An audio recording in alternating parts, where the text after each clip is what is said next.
No Man's Sky patch 4.34 is live on most platforms and brings 37 changes, fixes and optimisations, including a big nerf that will affect your recent earnings.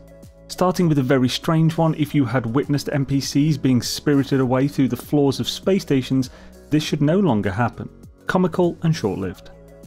If you had started a Singularity Expedition save, you may have noticed that your solar ship was without its Vesper Sale, making it even more valuable to just get the first interceptor you find, which is near immediately. I expect this was just due to the unique setup they use for times like these, but it was an oversight that has now been fixed.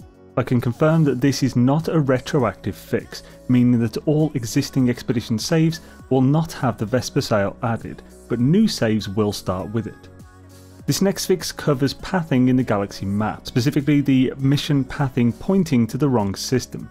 I can't be sure yet, but this may be related to the pathing resetting as you free your cursor, which was incredibly annoying.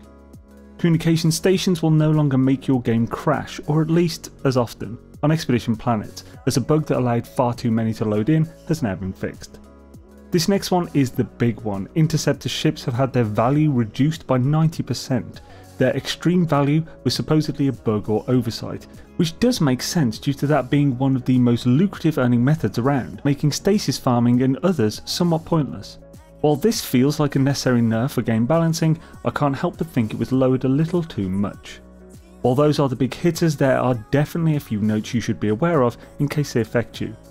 Players are now able to rebind movement to the cursor keys without that automatically resulting in them moving around while navigating the quick menu. Fixed a rare issue that could leave player-owned interceptor ships without any installed technology. Fixed a Mac-only issue that caused large bases to be loaded very slowly. Fixed an issue that prevented some freighter engines from being correctly recoloured when choosing a new engine trail. Fixed a rare issue that could cause the current expedition to end early. A lot of the other 27 notes are crash fixes, optimisations and issues that you will either not notice or are incredibly rare. If you wish to see the full list, I'll link it below. Have a great evening.